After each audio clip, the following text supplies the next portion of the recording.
사람이 살다 보면은 종종 왜 이런 일이 내게 일어났을까?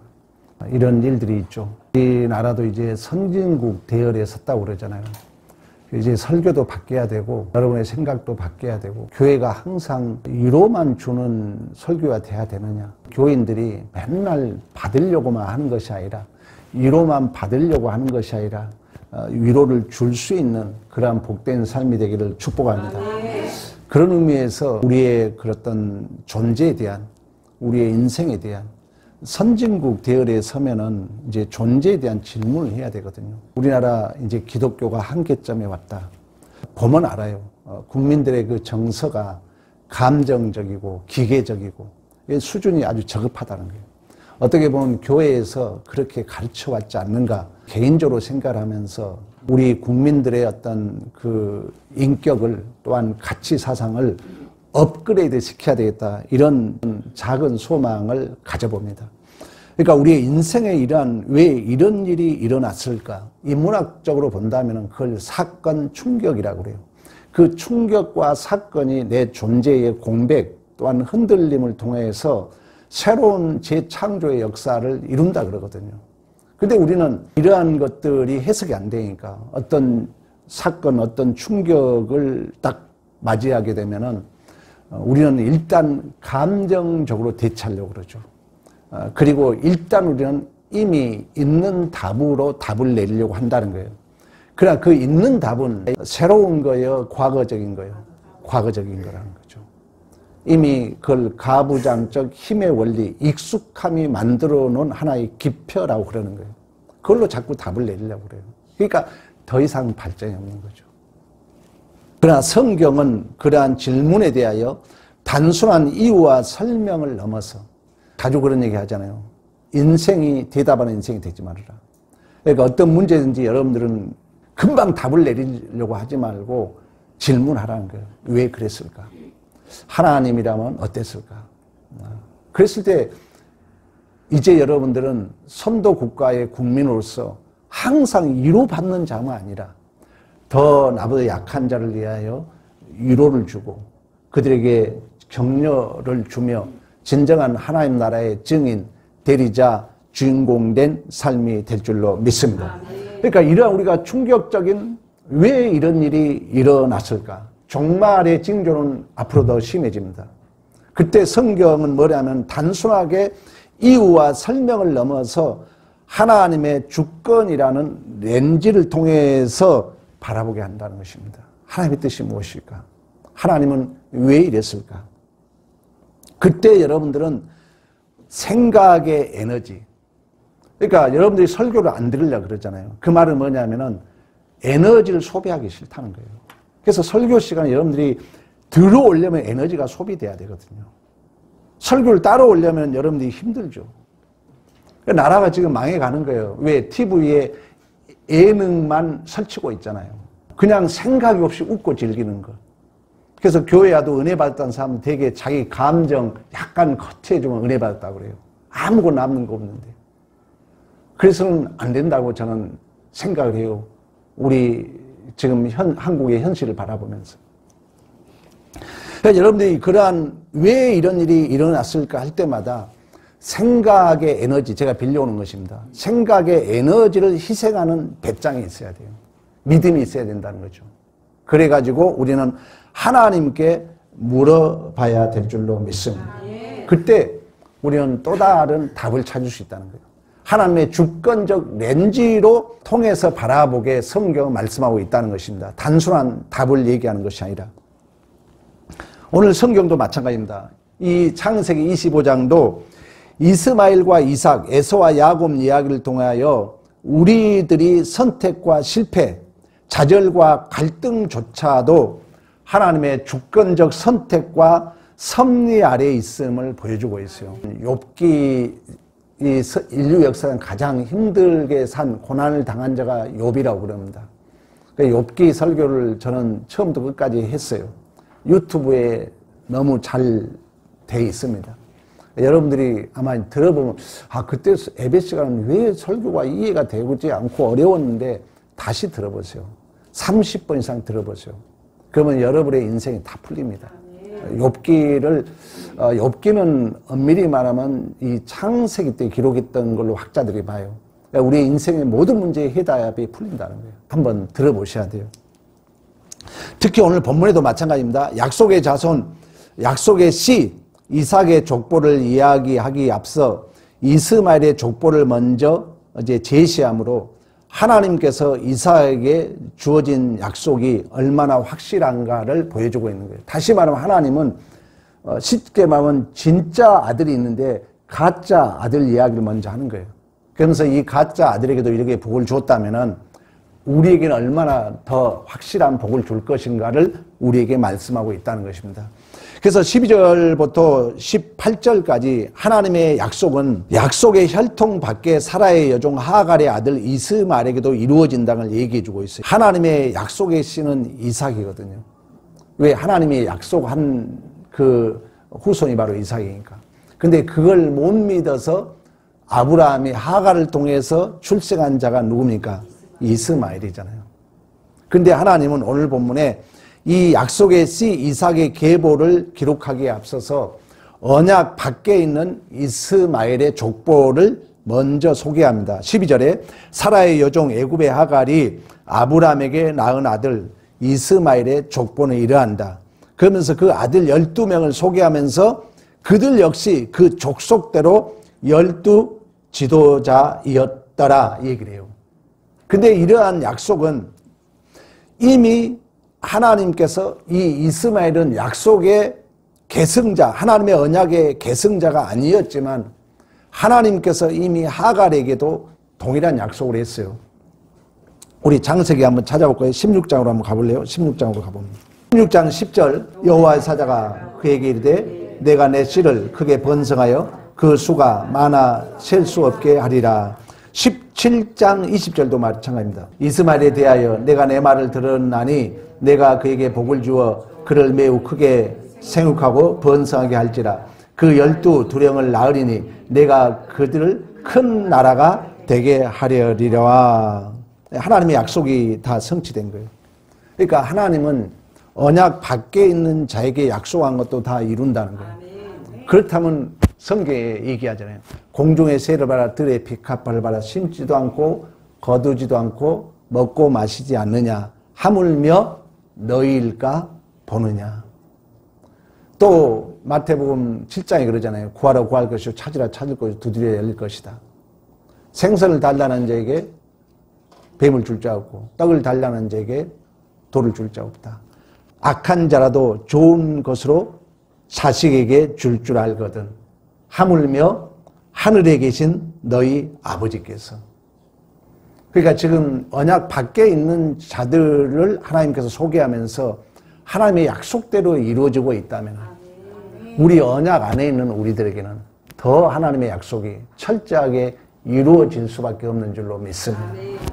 그러나 오늘 본문에 이러한 약속의 성취는 나의 힘으로 아무 공로 없다는 차원에서 하나님은 기도라는 방법을 사용하신다는 거예요. 오늘 어느 분이 제게 카톡을 하나 보내왔더라고. 근데 그 글에 봤더니 인생은 비전만큼 산대요. 내가 가지고 있는 비전만큼. 그리고 기도만큼 이루어진대요. 그러나 그 비전은 무릎을 꿇는 만큼 성취된다고 그래요. 하나님은 하나님의 약속을 우리에게 이루어가되 기도라는 방법을 사용하신다는 것입니다. 왜? 기도한 만큼 이루어지기 때문에. 무릎을 꿇는 만큼 성취되기 때문에. 하나님은 그냥 주지는 않습니다. 왜? 그냥 주면 은혜를 모르기 때문에. 이삭은 40세에 결혼합니다. 60세에 아들을 낳아요. 그러니까 20년 동안 오늘 21절을 그러잖아요. 임신을 못합니다. 여호와에 간구했다 그래요. 여러분 생각해봐. 여자가 20년 동안 결혼했는데 애를 못 낳는 거예요. 하나님 앞에 간절히 기도했어요. 그랬더니 하나님이 또한 그 기도를 응답하신 줄로 믿습니다. 하나님은 약속은 변하지 않지만 그 약속과 인간의 현실 사이에 간격을 둬요. 침묵을 둔다는 거죠. 하나님이 무능해서가 아니에요. 하나님이 무능해서가 아니라 무관심해서 그런 것이 아니라 우리에게 기도하기를 원한다는 것입니다. 지금 간절한 소망이 있는데 응답되지 않는 부분이 있습니까? 긴긴 하나님의 공백 속에 여러분 하나님이 계신가 안 계신가 의문 속에 있습니까?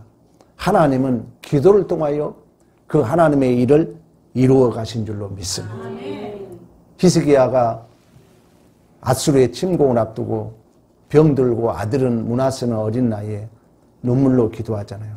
그때 하나님이 내가 너의 기도 소리를 들었고 내가 너의 눈물을 보았노라고 말씀했던 것처럼 많은 목회자들이 그래요. 지금 한국은 기도할 때다. 회개할 때다. 여러분 눈물로 통에 자복하는 기도가 있기를 간절히 축복합니다. 결국 하나님은 전능하시기에 기도 없이도 모든 일을 할 수 있는 분입니다. 그런 하나님의 뜻을 이루는데 사랑과 은혜로 우리를 부르셔서 기도하게 한다는 거예요. 기도하게. 그래서 그 하나님의 일에 협력자로 우리를 동참시키신 줄로 믿습니다. 그런 의미에서 하나님은 기도를 통해서 일하시고 기도를 통해서 응답하시고 기도를 통해서 자기의 이름을 영화롭게 하신다는 거예요. 천국의 전화번호 여러분 아십니까? 천국의 전화번호 예레미야 33장 3절 너희는 내게 부르짖으라 내가 내게 응답하겠고 내가 알지 못하는 크고 은밀한 일을 내게 보이리라. 저는 전도사 때 교회에 개척해가지고 신대원을 갔어요. 근데 먼저 이제 목회하신 목사님이 나한테 물어봐요. 황전수사, 천국의 전화번호가 뭔 줄 알아? 난 몰랐어요. 근데 그 목사님이 가르쳐 나한테 얘기하더라고. 물론 이제 약간 이렇게 은유적으로 표현하고 있지만 예레미야 33장 3절이라는 거예요. 그 내용이 뭐냐면 너는 내게 부르짖으라. 내가 응답하겠다는 거예요. 그리고 내가 알지 못하는 크고 은밀한 비를 우리에게 보이실 줄로 믿습니다. 에스겔서 36장 37절 이런 얘기를 해요. 이스라엘 족속들아 이와 같이 자기에게 이루어지기를 내게 구하여야 할지라. 여러분 기도는 하나님의 뜻을 발견하는 문이며 하나님의 능력을 경험하는 통로인 줄로 믿습니다. 여러분 기도 얼마나 하십니까? 기도해야 돼요. 우리 한국이 가장 경제가 발전하고 정치가 안정될 때 한국 교회가 여러분 어린 시절부터 교회 다니신 분들 알겠지만 지금 기도 소리가 줄어들었다 그러잖아요. 정말 기도할 때입니다. 기도는 하나님을 설득하는 수단이 아니라 하나님의 뜻에 나의 삶을 맞추는 하나님의 초청입니다. 그러니까 기도할 때 성령이 역사한다 그러잖아요. 그러니까 하나님은 그런 얘기를 해요. 마태복음은 좋은 것을 준다 그래요. 그러나 누가복음은 뭘 하냐면은 구하라 구할 것이요 찾으라 찾을 것이요 두드려야 열릴 것이다 그래요. 그러면서 뭘 하냐? 생선을 달라는 자에게 뱀을 줄 자 없고 떡을 달라는 게 돌을 줄 자 없다. 악한 자라도 자식에게 좋은 걸 주시거든 전부 하나님께서 우리에게 성령을 주신다 그래요.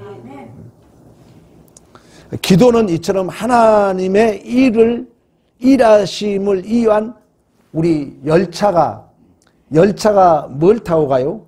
레일을 타고 가는 것처럼 기도는 하나님의 일을 하기 위한 레일과 같다는 거예요. 열차가 레일이 있어야 가는 것처럼 기도도 마찬가지입니다. 그리고 하나님의 약속을 현실로 옮기는 통로다 그런 얘기를 해요. 그래 하나님의 약속을 현실로 옮기는 통로가 뭐냐? 기도라는 거예요. 여러분 가정마다 많은 문제들이 있잖아요. 구체적으로 하세요. 써서 하세요. 목사님에게 여러분 기도 부탁하세요. 그리고 초신자들 특히 기도를 하세요. 기도하세요. 많은 목회자들이 그래요. 교회가 분위기 좋으려면 초신자가 와야 된다. 그 이유는 딱 하나예요. 하나님이 어린 아이들에게 응답을 잘해주는 것처럼 아버지, 부모가 어린 아이에게는 다 들어주잖아요. 그런 것처럼 특히 초신자 때는 하나님이 기도하면 그때그때 응답하실 줄로 믿습니다. 그래서 교회 분위기가 좋아진다는 거예요. 그래서 교회가 부흥하고 분위기가 좋으려면 전도해야 된다. 이런 얘기를 많이 합니다. 여러분, 내가 하고자 하는 존재의 분명한 목표, 목적. 우리 근래 제가 그런 얘기를 했잖아요. 여러분 한번 물어볼까요? 여러분 인생의 목표가 뭡니까? 여러분 인생의 목적이 무엇입니까? 여러분 야망이 무엇입니까? 묻는다면요, 어느 교수가 그러더라고. 대한민국 국민들이 80% 이상이 그냥 산다는 거예요. 그냥 살다 간다는 거예요. 근데 여러분 분명히 목적과 목표를 가지셔야 돼요. 목표가 뭐고 목적이 뭔지는 저도 헷갈리는데, 목표는 뭐냐면, 예를 들면은 내가 지리산 꼭대기에 올라가겠다. 목표예요. 그러면 왜 올라가는 얘기예요? 그게 목적이에요. 분명히 여러분 아세요. 이러한 목표와 목적이 분명하지 않으면은, 지금 우리 그 나라 국민들이, 어느 그 교수는 그런 얘기 하더라고요. 다 목표는 이룬다는 거예요. 목표는 나름대로 있어. 돈을 벌겠다, 좋아요. 내가 건강해야 되겠다, 좋아요. 목적이 뭐냐는 얘기예요. 목적은 없다는 거죠. 그러나 우리는 분명한 목적이 있는 줄로 믿습니다. 하나님을 영화롭게 하고 그를 영원토록 즐거워하는 것입니다. 이러한 목적과 목표와 이러한 비전이 분명하지 않으면 여러분, 모든 것이 무거운 짐으로 다가옵니다. 그렇게 되면 우리가 여러분의 입술의 열매를 보면 알아요. 내가 삶에 분명한 목적이 없기 때문에, 내가 분명한 삶의 목표가 없게 되면은 우리의 입술의 열매가, 오늘 우리 찬양했잖아요. 감사가 없어요. 원망합니다. 되게 핑계합니다. 왜? 삶에 분명한 목표의식이 없으니까, 목적의식이 없기 때문에 모든 것이 무거워져요.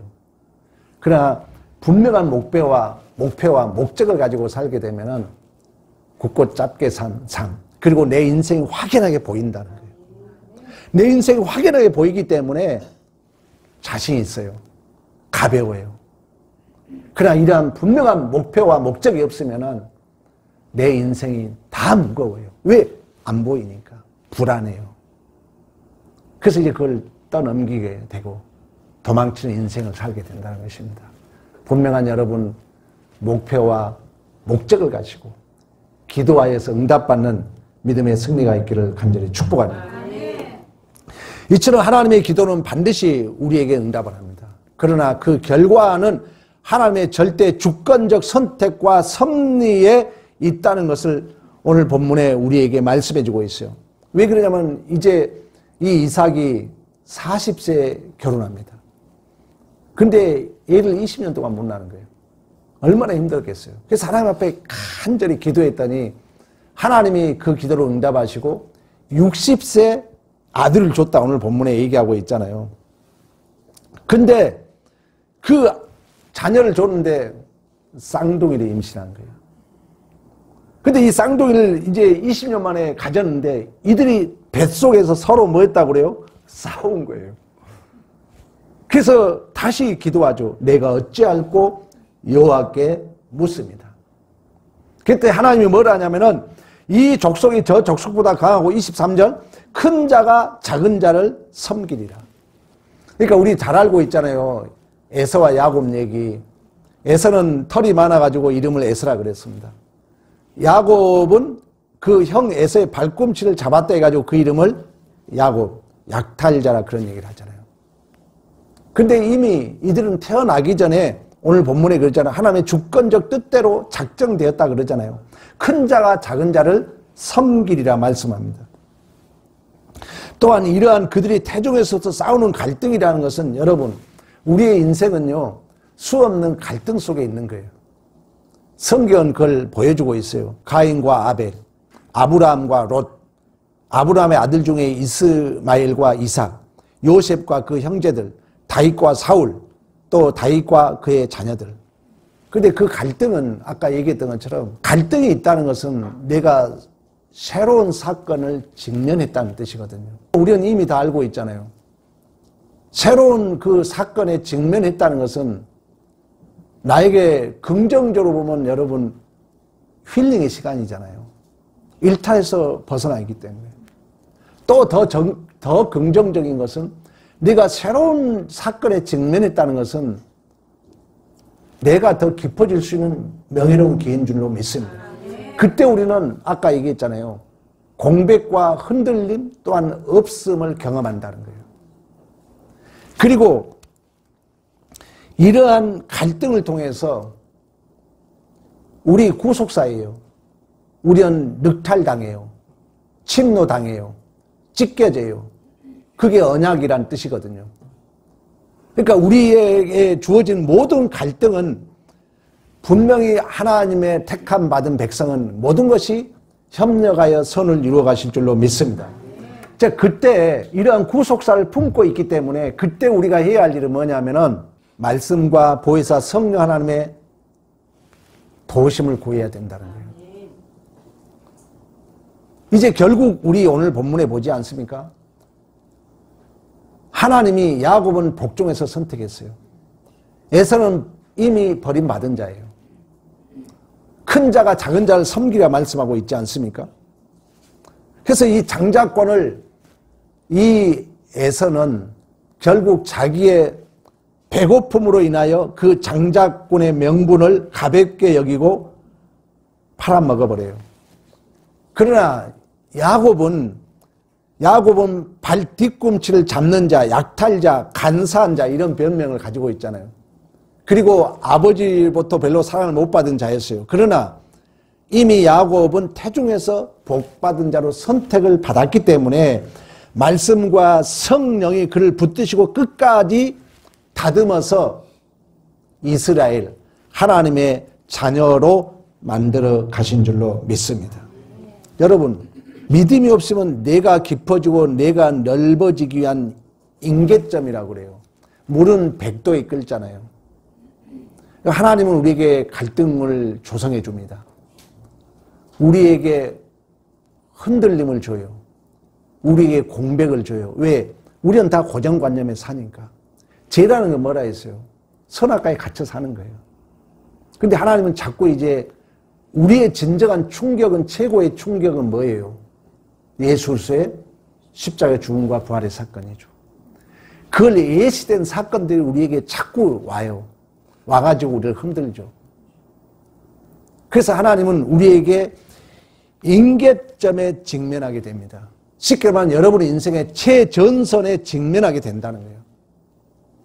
그때 우리는 아까 제가 얘기했어요. 생각하는 에너지를 소비하는 치열한 영적 전투를 해야 된다는 거예요. 근데 우리가 지금 기계 문명이 발달하면 그 역기능은 생각하기를 싫어하잖아요. 그게 뭐냐면은 이 기계 문명의 역기능은 뭐냐면은 생각하는 에너지를 소비하기 싫은 거예요. 설교를 여러분 깊이 듣기 싫잖아요. 좀 쉬운 얘기 듣기를 원하잖아요. 그냥 애화 좀 해주길 원하잖아요. 근데 하나님은 이러한 갈등 구조를 통해서 우리에게 생각의 에너지를 소비하기를 원하거든요. 그걸 하나님은 원하시고 그때 우리는 성장, 이러한 영적 전투 여러분의 최전방에서 최전선에서 생각하는 에너지를 여러분들이 감당해야 된다는 거예요. 그랬을 때 내가 깊어지고 넓어지는 거죠. 그렇지 않으면 우리는 이미 있는 답에 익숙함에 빠져들 수 있다는 거예요. 그러게 되면 자꾸 하나님은 우리를 성장해야 되니까 낯선 환경으로 생각하는 그런 현장으로 직면하게 되는데 우리는 생각하기 싫어요. 그러니까 내가 성장의 기회를 놓치죠. 그래서 우리의 국민성이 그러게 되면은 감정적에 치우친다는 거예요. 감정은 그 현실을 정확하게 해석할 수 없는 거거든요. 그래서 여러분들이 생각하는 에너지를 치열한 영적 전투에서 감당하라는 거예요. 그랬을 때 우리는 새로운 기쁨, 새로운 창조, 새로운 우리는 유로자, 격려자로 설 수 있다는 거예요. 제가 서두에 말씀했던 것처럼 이러한 것들이 안 되면은 우리는 자꾸 위로만 받으려고 그래요. 물론 저도 여러분들에게 위로를 해줘야 되겠죠. 격려를 해줘야 되겠죠. 그러나 제 욕심은 우리 성도들이 자꾸 위로만 받으려고 하면 그걸 종의 인생이라 그러거든요. 그러면 주인의 인생은 뭐냐? 여러분이 많이 배우고 적게 배웁소가 아니에요. 많이 가졌고 안 배울까가 아니에요. 성경 지식은 최고의 하나님의 창조에 관한 거기 때문에 성경을 여러분들이 알고 있으면 모든 자들에게 위로해 줄 수 있고 격려해 줄 수 있는 줄로 믿습니다. 이게 주인된 삶이에요. 종의 삶이 아니라는 거예요. 이걸 어느 철학자는 예능과 예술로 나누더라고. 예능은 뭐예요? 아무 생각 나야 돼요. 그냥 웃고 즐겨야 돼요. 그러면 그건 선도 국가에 이룰 수 없다는 거예요. 그러면 예술은 뭡니까? 여러분 그림 하나를 보더라도 예술은 뭐예요? 생각의 에너지를 소비해야죠. 깊이 생각해야죠. 그래서 무죄라는 그림이 나온다 그랬잖아요. 예술이. 왜? 나름대로 생각해서 그걸 해석해내라는 거예요. 그러니까 우리 신앙도 마찬가지입니다. 하나님은 오늘 야곱이 에서와 관계 속에서 결국 이제 에서는 자기의 배고픔을 달래기 위해서 장자권을 팔아먹지만 선택받은 백성은 반드시 말씀과 성령이 이끌어서 이제 야곱의 이야기가 다음에 우리 1장 가면 나오겠지만 반드시 하나님은 하나님의 그 자녀로 우리를 승리자로 만들어 가신 줄로 믿습니다. 여러분들이 인생의 최전방에서 생각하는 에너지를 외면하지 말라는 거예요. 더 깊이 생각해서 진실로 맨날 내가 위로받고 격려만 받을 자가 아니라 다른 사람에게 나눠주고 또 베풀 수 있는 그러한 증인, 대리자, 주인공의 삶이 되기를 간절히 축복합니다.